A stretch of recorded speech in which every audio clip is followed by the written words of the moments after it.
때는 바야흐로 꽃같은 20살. 모두들 그렇겠지만 그 시절 나는 인생의 황금기를 보내고 있었지.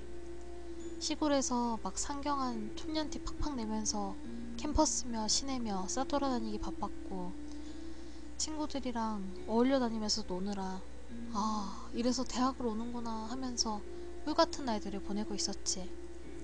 그러다가 1학기가 끝나갈 무렵이 되니까 뭉쳐다니던 친구들은 하나 둘씩 옆구리에 뭔가를 끼고 나타나더라고. 그 뭔가가 뭐냐면 바로 여자친구나 남자친구. 난 그 당시까지도 사고방식이 초등학생 못지않아서 남자친구 사귀기가 지상 최대의 난제였던 것이었어.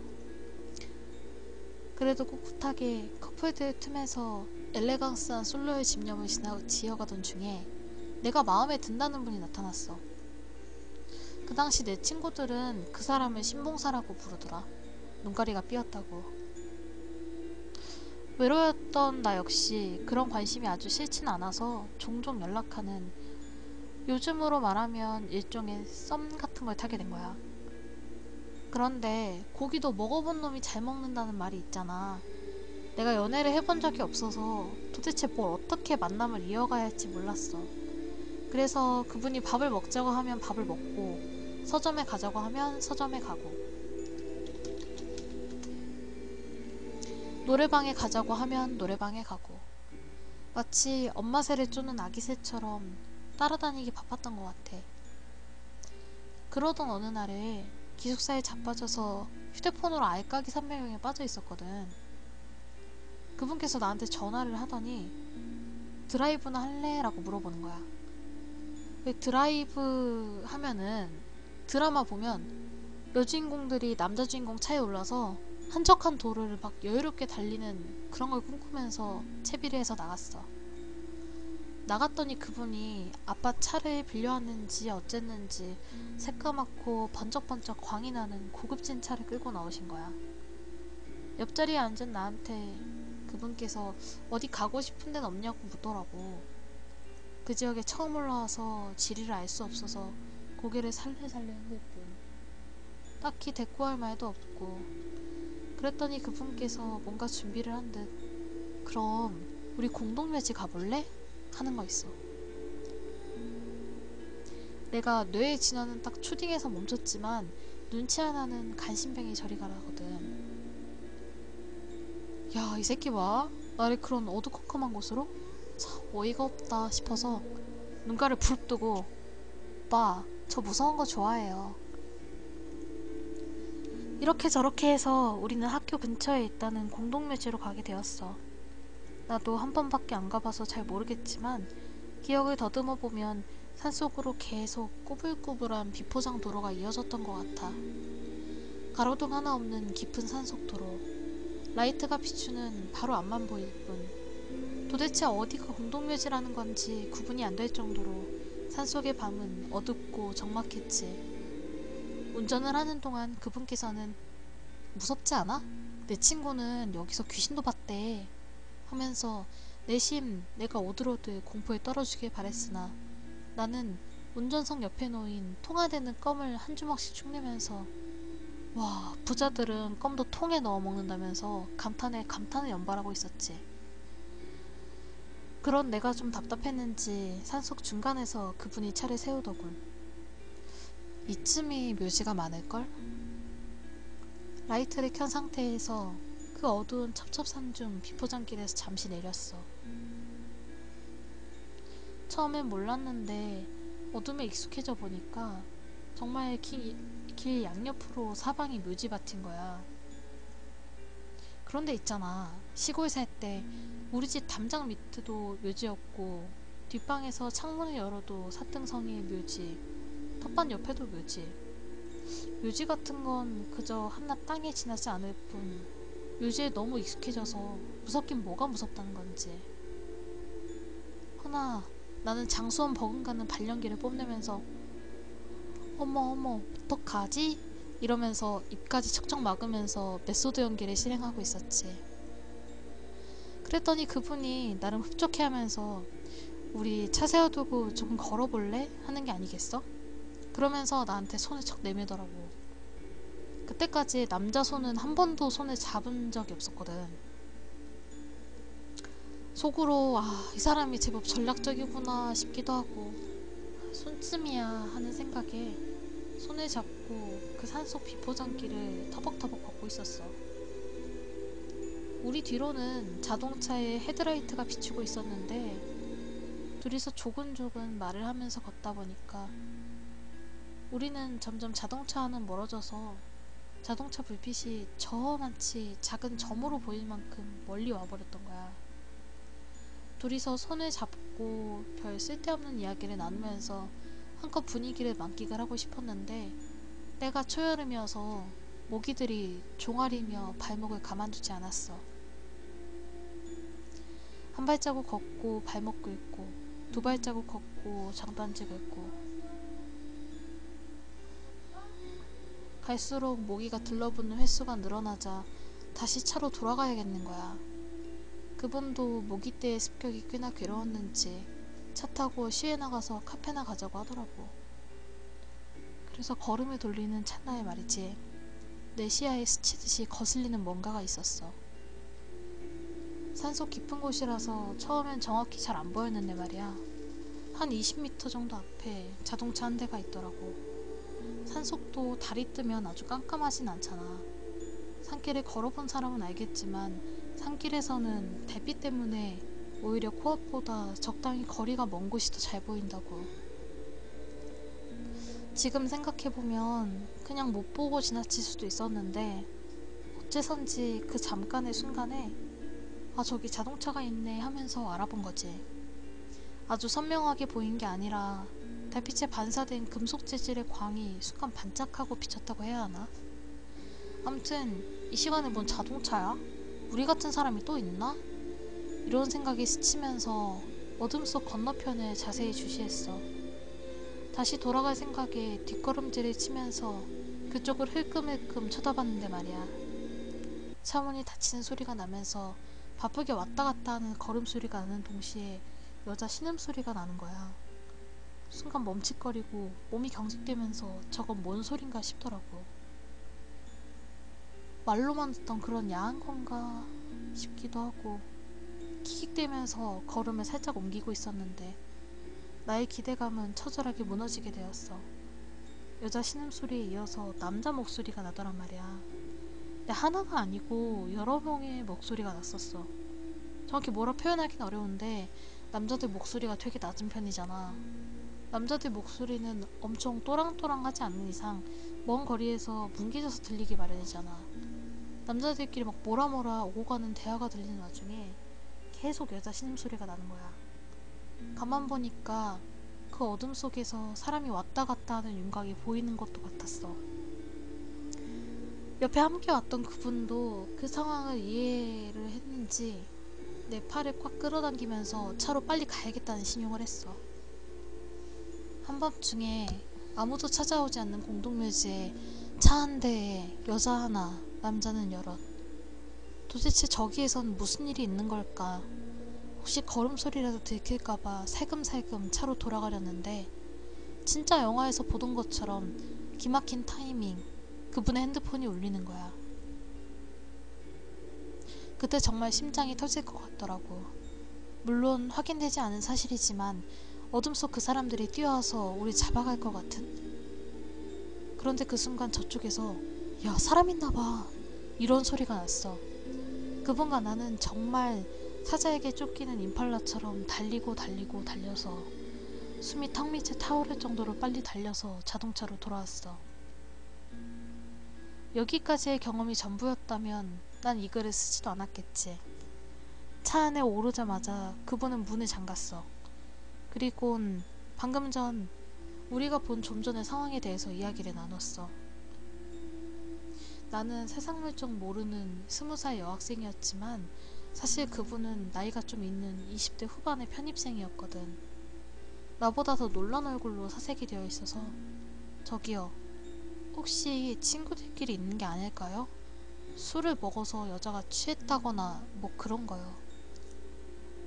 애써 현실 부정을 하면서 좋은 쪽으로 설명을 하려 하니까 그분이 절레절레 고개를 흔들면서 아니, 술 먹고 이런 산속을 왜 와? 내가 듣기만 해도 남자가 셋은 넘은 것 같은데.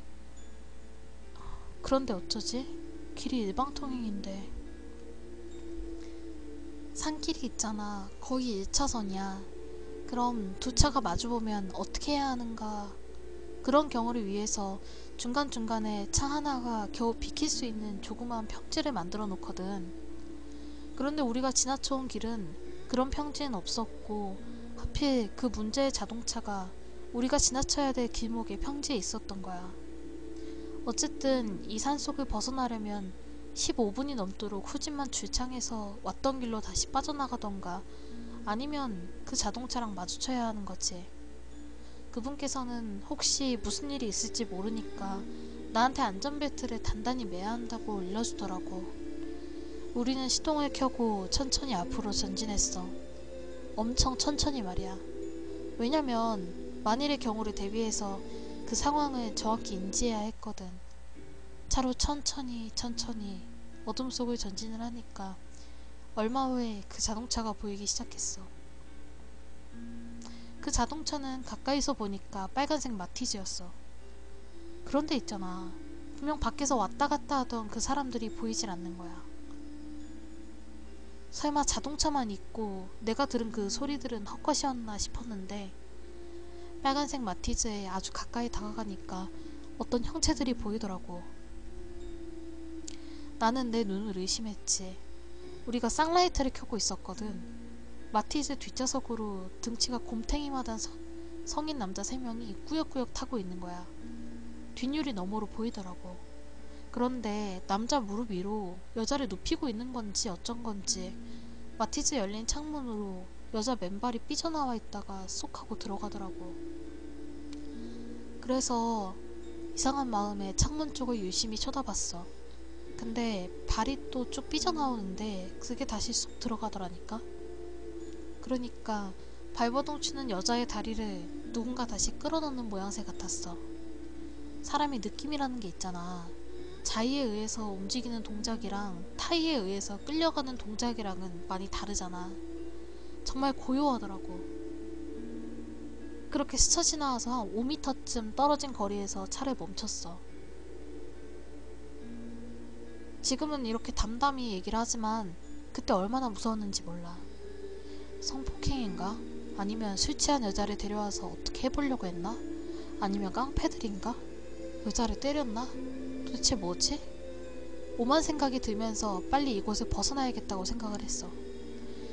그런데 그분이 그래도 혹시 모르니까 내가 나가볼까? 이러더라고.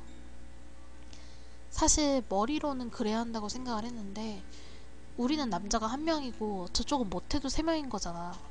앞좌석에 사람이 다 탔으면 5이 넘는 거잖아. 그 여자분한텐 미안하지만 나는 고개를 좌우로 흩을 수밖에 없었어.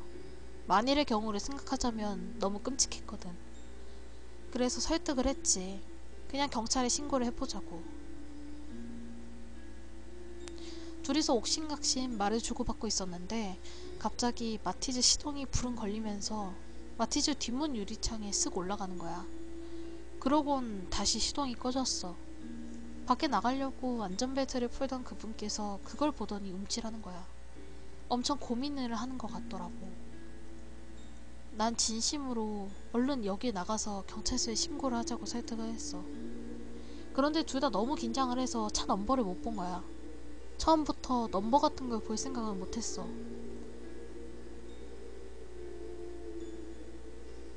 다시 후진하지 않는 이상은 볼 수가 없었거든. 내가 경찰에 신고하겠다고 덜덜 떨리는 손으로 112를 누르고 있었는데 마티즈 운전석이 열리면서 정말 거짓말 하나 안 보태고 그냥 갈 길 가지 뒤지기 전에 이러면서 우리 차 쪽으로 뭘 던지는 거야. 그러더니 차 뒤쪽이 쿵 소리가 났는데 그 사람이 우리 쪽으로 달려들 것 같았거든. 근데 사람이 너무 무서우니까 그 사람 얼굴을 못 보겠는 거야. 나는 비명을 지르면서 빨리 출발을 하자고 옆에 그분을 막 팔로 잡아 흔들고 난리도 아니었어. 그분도 놀랬는지 바로 엑셀을 밟아서 진짜 그 좁은 산길을 롤러코스터가 달리듯 빠르게 내려왔어. 내려오는 와중에도 그 마티즈가 쫓아올까봐 계속 몇 번이고 뒤를 돌아보고, 그렇게 달리고 달리고 큰 도로를 만나고 차들이 많이 다니는 번화가에 이르러서야 정신이 번쩍 들면서 112에 신고 접수를 하게 되었어. 너무 당황스럽고 진정이 안 돼서 내 마음이랑은 다르게 설명이 잘 안 되는 거야. 공동묘지에 갔는데 길 중간에 여자가 있었는데 남자들이랑도 같이 있었는데 신음소리가 나는 걸 보아서 맑은 정신은 아닌 것 같다. 그리고 그 남자들이 여자를 강제로 잡고 있는 것 같은 게 어쩌고 저쩌고 막 그랬거든. 그랬더니 경찰분이 일단 침착하게 거기 위치가 어디쯤이냐고 묻는 거야. 그래서 대충 어디쯤이라고 가르쳐줬지. 나중엔 그래서 그 여자분이 상해를 입는 걸 목격했거나 도움을 요청했냐고 묻더라고. 거기서 나는 말문이 막혔어. 솔직히 다치거나 도움을 요청한 건 아니잖아. 거짓말을 할 수가 없어서 그런 건 아닌데, 그래도 발버둥을 쳤는데 그걸 못하게 막은 것 같다고 하니까 수화기 건너에 경찰분이 난감해 하시면서 그쪽으로 순찰을 보내보긴 하겠는데 그런 정황만으로는 강력범죄라고 하긴 힘들다고 하더라고. 솔직히 인적이 드문 산골이라는 배경이랑 거기에 더한 내 공포심이 상황을 이상하게 인지한 걸 수도 있었겠지. 하지만 상식이란 게 있잖아. 그 상식의 범주에서는 이해가 되질 않았단 말이야. 일단 신고 접수하는 신고자 번호를 알려달래서 알려주고 우리는 안전한 곳에 내려서 한숨 돌리고 있었어. 그런데 문득 아까 그 사람이 우리 차로 뭔가를 던졌던 게 생각이 나서 가로등 아래로 차를 옮기고 이곳저곳 살펴보다가 이 차로 충격을 먹었어. 우리한테 던진 게 도끼였거나 도끼 비슷한 칼 종류가 아니라면 그런 형태는 나올 수가 없을걸? 진짜 차 트렁크 쪽이 숫자 1 모양으로 푹 찍혀있는 거야. 도끼로 내려 찍은 듯이 말이야. 그분은 사색이 돼서 아까 안 내리길 잘했다고 천만다행이라고 얼굴이 하얗게 질린 채로 아까 그 차 넘버를 못 외운 걸 후회하고 있었어. 1시간이 좀 넘어서 경찰서에서 다시 전화가 왔어. 내심 기대를 했지만 돌아오는 대답은 말씀하신 길을 따라서 순찰을 했지만 아무도 없었다라는 거야. 우린 그럴 수가 없다고. 우리가 나중에 살펴보니까 차에 도끼로 맞은 흔적이 있다고. 그 근처 다시 한 번만 봐주시라고 애원을 했단 말이야. 경찰 아저씨께서는 알겠다고, 혹시 강력범죄가 일어나면 참고하겠다고 우리 진정을 시켰고, 그 후로 시간이 흐르자 내 기억 속에서 그날의 공동묘지 이야기는 점점 희미해지기 시작했어. 혹시 뉴스를 볼 때 변사체가 어쩌고 그런 이야기가 나올 때 아련하게 그날의 일을 떠올리는데 지금도 사실 아리송하긴 해. 내가 본 게 범죄의 한 장면이었는지 아니면 정말 내가 너무 오바된 생각을 했던 건지.